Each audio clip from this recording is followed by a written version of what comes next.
हम लोग ब्राह्मण धर्म ग्रंथ जो उनका अध्ययन कर रहे थे, जिसमें कि हमने वेद और ब्राह्मण जो उनका अध्ययन किया। अब हम अध्ययन करते हैं आरण्यक ग्रंथ कि ब्राह्मण ग्रंथों के पश्चात आरण्यक ग्रंथ जो उनका स्थान आता है, और ये ग्रंथ वनों की एकांता में पढ़े जाते थे। इनमें चिंतनशील ज्ञान पक्ष जो उसके ऊपर जोर दिया गया। वस्तुतः ये ज्ञान मार्ग की विचारधारा जो उसका बीजारोपण इन्हीं ग्रंथ जो उनसे दिखाई देता है, और इनकी संख्या 7 रही। इसके अलावा दूसरा आता है उपनिषद की आरण्यक ग्रंथ जो उनके बाद में उपनिषद जो उनकी रचना की गई, और इन ग्रंथों में ब्रह्म ज्ञान अथवा आत्मज्ञान जो उसके बारे में चर्चा की गई है, और यज्ञों के स्थान पर ज्ञान मार्ग का और भौतिकवाद के स्थान पर एक परम सत्ता जो उसका प्रतिपादन किया गया। उपनिषद ग्रंथ किसी एक लेखक अथवा एक काल की रचनाएं नहीं, बल्कि भिन्न भिन्न समय के अनेक विद्वानों और विचारों के बौद्धिक योगदान जो उसका परिणाम है। उपनिषद के नाम इस प्रकार से जैसे ईशावास्य, केन, कठ, प्रश्न, मुंडक, मांडुक्य, ऐत्रेय, तैत्तिरीय, श्वेताश्वतर, छांदोग्य, बृहदारण्यक और कौतिष्की। और इन शुद्ध धार्मिक साहित्यों में हमें उस समय के समाज जो उसके बारे में भी पता चलता है। इसके अलावा हमें उस समय की राजनीतिक संगठन, सामाजिक संरचना और आर्थिक जीवन जो उसकी झांकी भी देखने को मिलती है। इसके अलावा अगला आता है वेदांग कि वेदांग जो कि संख्या में 6 है, जैसे शिक्षा, कल्प, व्याकरण, निरुक्त, छंद और ज्योतिष। और ये शब्द सब यानी कि वेदों के अंग समझे जाते हैं, और वेदों को ठीक से समझने के लिए और शुद्ध उच्चारण करने और यज्ञों के विधान जो उसको समझने में ये सबसे बड़े सहायक है। अगला आता है सूत्र ग्रंथ कि सूत्र ग्रंथों का कर्म कांड से संबंध होने के कारण ब्राह्मण एवं आरण्यक ग्रंथों से सीधा संबंध है, और इनकी संख्या 3 है, श्रोत सूत्र, गुहा सूत्र और धर्म सूत्र।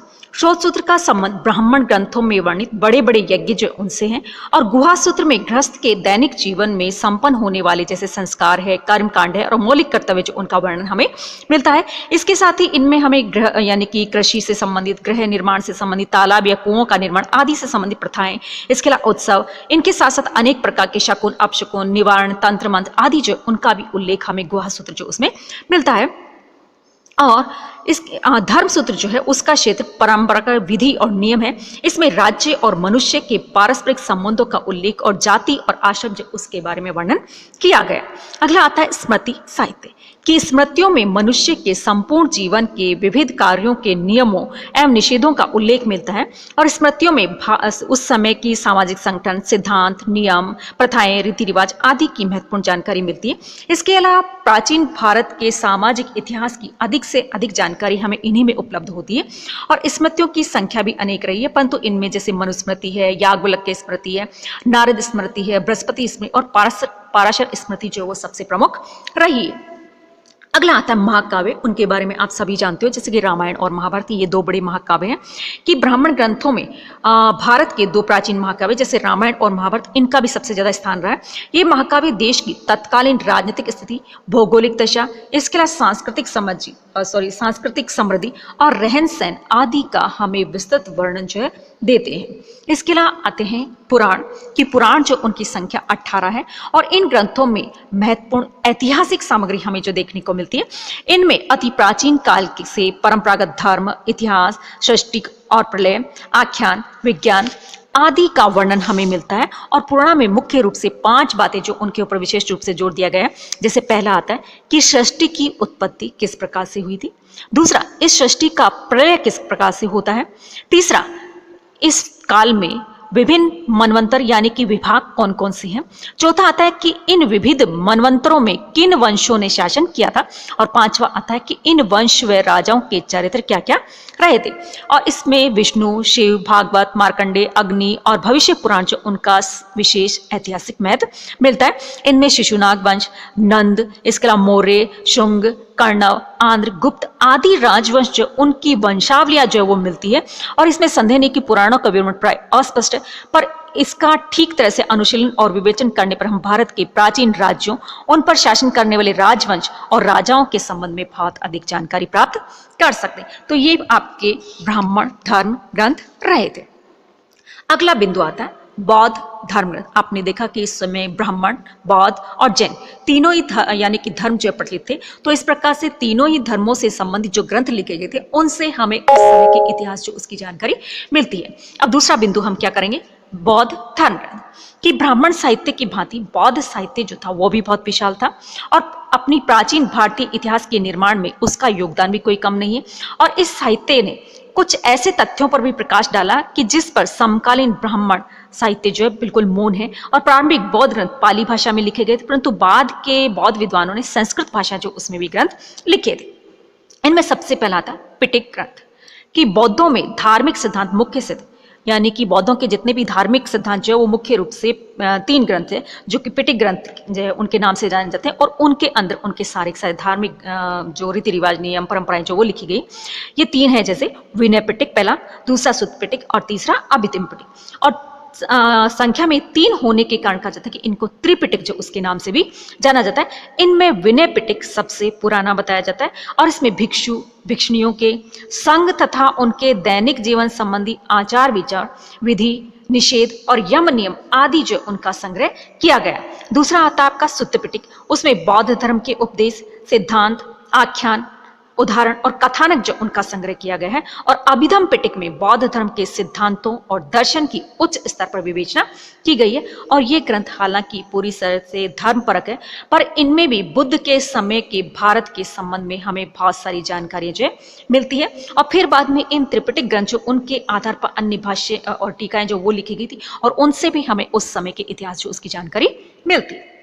अगला आता है जातक ग्रंथ कि पिटक के बाद जातक ग्रंथ आते हैं और ऐतिहासिक दृष्टि से जातक कथाओं का भी बहुत ज्यादा महत्व रहा है। और जातकों में महात्मा बुद्ध के पूर्व जन्म की काल्पनिक कथाएं जो वो लिखे गए, जो कि उस समय के या अपने समाज का बहुत ही सुंदर चित्र जो है हमारे सामने प्रस्तुत करते हैं।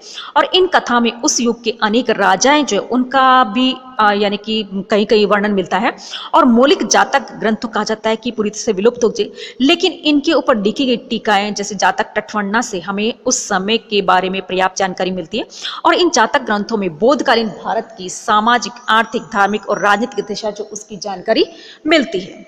इसके अलावा अन्य पाली ग्रंथ के इतिहास निर्माण में सहायक अन्य पाली बौद्ध ग्रंथों में 3 ग्रंथ मुख्य रूप से थे, जिनके नाम है मिलिंदपनो, दीपवंश और महावंश। और मिलिंदपनो में यूनानी नरेश मिरेंडर और बौद्ध भिक्षु नागसेन जो उनके ऐतिहासिक मिलन और वार्ता का हमें वर्णन मिलता है। और दीपवंश और महावंश ये दोनों लंका के प्राचीन क्रमबद्ध इतिहास है, परंतु इन दोनों में भारतीय इतिहास की बहुत सारी जानकारी जो वो भी हमें मिलती है। इसके अलावा कहा जाता है कि इन दोनों में जैसे दीपवंश कहा जाता है कि 4वीं शताब्दी की, 4वीं और 5वीं शताब्दी की रचनाएं हैं और जो कि अट्ट कथाएं जो उनके ऊपर आधारित है। और ये लंका का सबसे प्राचीन इतिहास बताया जाता है। इसमें अशोक तथा उसके वंश का वृत्तांत जो वो भी दिया गया है। और दीपवंश में प्राय 150 वर्ष बाद में महावंश जो उसकी रचना की गई थी और इसके लेखक का नाम महानाम था। और इसमें भी लंका के प्राचीन इतिहास को लिखते हुए अशोक तथा उसके वंशजों और भारतीय बौद्ध आचारों के विषय में परिचय दिया गया है। और दोनों ग्रंथों में ऐतिहासिक घटनाओं के साथ कल्पित अतिरंजित वर्णन जो वो भी हमें देखने को। अगला आता है संस्कृत बौद्ध ग्रंथ कि पाली भाषा के अलावा संस्कृत में भी बहुत से बौद्ध ग्रंथ लिखे गए, जिनमें प्राचीन भारतीय इतिहास जो उसके बारे में हमें जानकारी मिलती है। इनमें जैसे महावस्तु, ललित विस्तार, बुद्ध चरित्र, शूद्रानंद काव्य, दिव्यावदान, मंजूश्री मूलकल्प आदि प्रमुख रहे हैं। और महावस्तु मुख्य रूप से महात्मा बुद्ध जो है उनका जीवन वृत्त है, यानी कि महावस्तु जो उसमें महात्मा बुद्ध जो उनके जीवन के बारे में पूरी जानकारी हमें मिलती है। मूलतः यह हीनयान संप्रदाय का ग्रंथ है, परंतु इसमें महायान संप्रदाय की विशेषता जो है वो भी यानी कुछ चीजें जो उनकी भी जानकारी हमें मिलती है। इसके अलावा ललित विस्तार में बुद्ध को देवी शक्ति के रूप में स्वीकार कर अद्भुत कर्मों से युक्त उनका जीवन व्रत अंकित किया गया। और कनिष्क के समकालीन महाकवि अश्वघोष की रचना में बुद्ध चरित्र, शूद्रानंद काव्य मुख्य रहे हैं। और इन रचनाओं में महाकवि ने बुद्ध के जीवन तथा सिद्धांत जो उनका उल्लेख किया है। और दिव्यावदान नेपाल जो वहां से हमें मिला है और इसके लेखक का नाम अब तक हमें पता नहीं है। और इसमें बहुत सी प्राचीन बौद्ध कथाएं जो वो लिखी गई है, जिनमें से अनेक का संबंध भारत के प्राचीन राजा जो उनके साथ में रहा है। विशेषतः इनमें अशोक के उत्तराधिकारियों से लेकर पुष्यमित्र सुंग के समय का वर्णन और ऐतिहासिक दृष्टि से महत्वपूर्ण बताया गया है। और मंजूश्री मूलकल्प में मौर्यों के पूर्व से लेकर हर्ष के समय की राजनीतिक घटनाएं जो उनका बिखरा हुआ वर्णन हमें देखने को मिलता है। तो इस प्रकार से ये बौद्ध धर्म ग्रंथ रहे थे, जिनसे कि हमें उस समय के इतिहास यानी कि धर्म जो उसकी तो जानकारी मिलती, इसके साथ ही उस समय के इतिहास है, उस समय की राजनीति है, उस समय की आर्थिक स्थिति जो उसकी जानकारी मिलती है। जिसमें हमने पहला पढ़ा था पिटक ग्रंथ, दूसरे थे हमारे जातक ग्रंथ, तीसरे थे पाली ग्रंथ और चौथा संस्कृत भाषा जो उसमें लिखे गए ग्रंथ थे। उनसे हमें बौद्ध धर्म जो उसके बारे में जानकारी मिलती है, इसके साथ ही उस समय के तत्कालीन इतिहास जो उसकी भी जानकारी मिलती है।